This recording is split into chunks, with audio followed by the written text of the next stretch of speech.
কয়েকজন উপদেষ্টাকে নিয়োগ দিয়ে নাহিদ ইসলামরা ভুল করেছে, পুরো জাতিকে সেই ভুলের খেসারত দিতে হচ্ছে।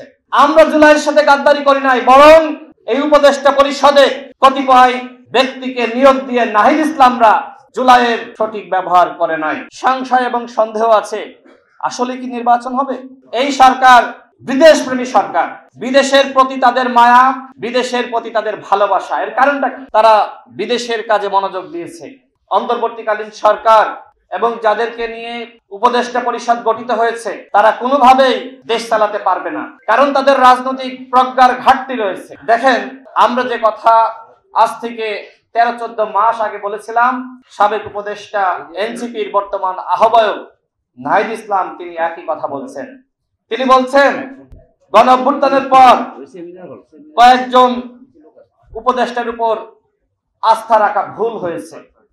আমরা যখন অন্তর্বর্তীকালীন সরকারের সমালোচনা করেছি, যখন তাদের ব্যর্থতা নিয়ে, ভুল নিয়ে আমরা কথা বলেছি, তখন আমাদেরকে বলা হয়েছে আমরা নাকি জুলাইয়ের সাথে গাদ্দারি করছি। আজকে তো প্রমাণিত হচ্ছে আমরা জুলাইয়ের সাথে গাদ্দারি করি নাই, বরং এই উপদেষ্টা পরিষদে কতিপয় ব্যক্তিকে নিয়োগ দিয়ে নাহিদ ইসলামরা জুলাইয়ের সঠিক ব্যবহার করে নাই। আমি বলছি না তারা গাদ্দারি করেছে, কারণ তারা জুলাই বিপ্লবের মহানায়ক, তারা ভুল করেছে। অর্থাৎ কয়েকজন উপদেষ্টাকে নিয়োগ দিয়ে নাহিদ ইসলামরা ভুল করেছে, পুরো জাতিকে সেই ভুলের খেসারত দিতে হচ্ছে। আমি আগেই বলেছি আমাদের স্বপ্ন ছিল নতুন রাষ্ট্র গঠনের, আমাদের স্বপ্ন ছিল পরিবর্তনের, সেই পরিবর্তন হয়নি। এই সরকারের উপদেষ্টারা তারা বিদেশ ঘুরতে পছন্দ করে। আমাদের প্রধান উপদেষ্টা তিনি তার 14 মাসে 13 বার বিদেশ ভ্রমণ করেছেন। অন্যান্য উপদেষ্টারা তারাও একাধিকবার বিদেশ ভ্রমণ করেছেন। অর্থাৎ এই সরকার বিদেশপ্রেমী সরকার, বিদেশের প্রতি তাদের মায়া, বিদেশের প্রতি তাদের ভালোবাসা। এর কারণটা কি? এর কারণটা হলো যে তাদের অনেকে দেশের বাইরে পড়াশোনা করেছে, তারা বিদেশের কাজে মনোযোগ দিয়েছে। প্রত্যেকবার বিদেশ গেলে 10 দিন 7 দিন সময় বিদেশে ব্যয় হয়েছে। তাহলে সংস্কার কিভাবে হবে? তারা যে গণহত্যার বিচারের কথা বলে, বিচারটা কিভাবে হবে? সামনে ফেব্রুয়ারি মাসে নির্বাচন হবে। এখনো পর্যন্ত অনেকের মধ্যে সংশয় এবং সন্দেহ আছে, আসলে কি নির্বাচন হবে? যদিও রাজনীতিবিদরা তারা জনগণকে বুঝাচ্ছে নির্বাচন ফেব্রুয়ারি মাসেই হবে, কিন্তু আমরা যারা মাঠ পর্যায়ে জনগণের সাথে উঠা বসা করি, মানুষের কাছে যাই, তারা আমাদের কাছে প্রশ্ন করে, ভাই নির্বাচন কি ফেব্রুয়ারি মাসে হবে? এখানে যারা আছে আমার কাছে মনে হয় যে প্রত্যেকের কাছে এই ধরনের প্রশ্ন আসে, ফেব্রুয়ারি মাসে কি নির্বাচন হবে? এই যে নির্বাচন নিয়ে অনাস্থার জায়গা, প্রশ্নের জায়গা কারা তৈরি করেছে? এই সরকার। আমাদের প্রধান উপদেষ্টা তিনি কিভাবে আন্তর্জাতিক গণমাধ্যমকে বলেন জনগণ চাই আমি যাতে 5 বছর থাকি, 10 বছর থাকি, এমনকি কেউ কেউ নাকি চাই 50 বছর থাকি। এই কথাগুলো তো আসলে গণতান্ত্রিক মূল্যবোধের কথা না। এই কথাগুলো আসলে কারা বলতে পারে? যাদের মধ্যে ক্ষমতার লিপ্সা থাকে। একদিকে তিনি বলছেন ফেব্রুয়ারি মাসে নির্বাচন, অন্যদিকে এই সরকারের ঘনিষ্ঠ দলগুলো তারা বলছে জুলাই সনদ বাস্তবায়নের আগে নির্বাচন নয়। আমার প্রশ্ন হলো, জুলাই সনদ আসলেই কি এই সরকারের মেয়াদে পুরোপুরি বাস্তবায়ন করা সম্ভব? কোনোভাবেই সম্ভবপর নয়।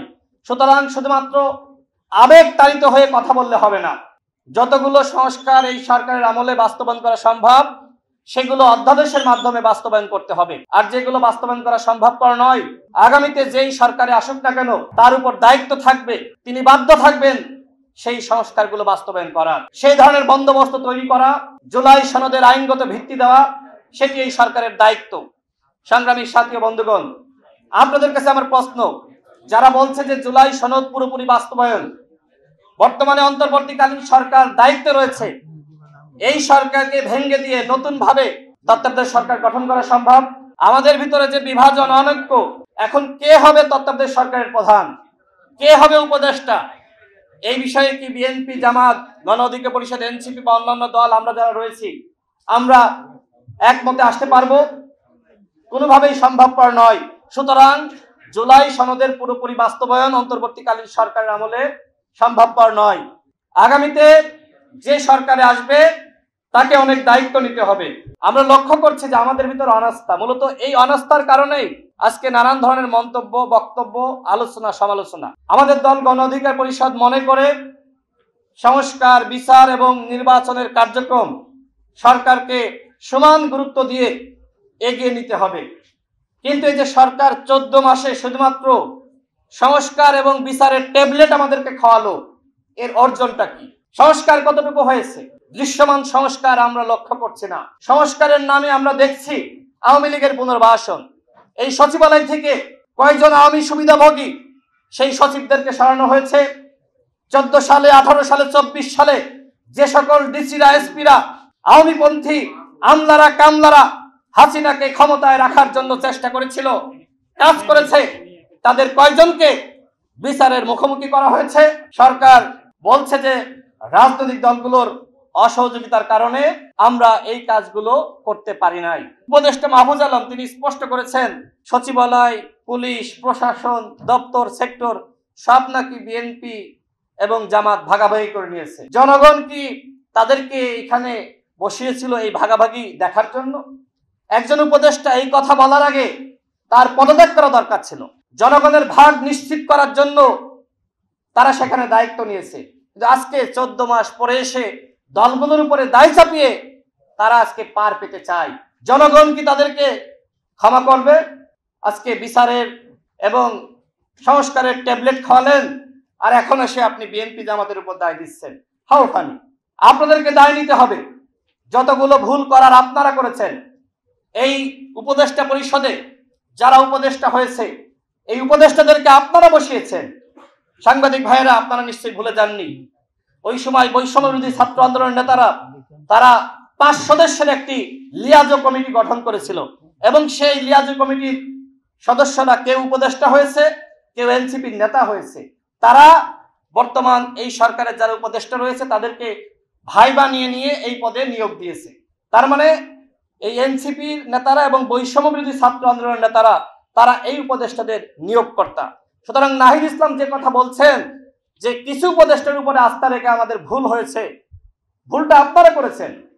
ভুল গণ অধিকার পরিষদ করে নাই, ভুল বিএনপি করে নাই, অন্য দল করে নাই, ভুল আপনারা করেছেন।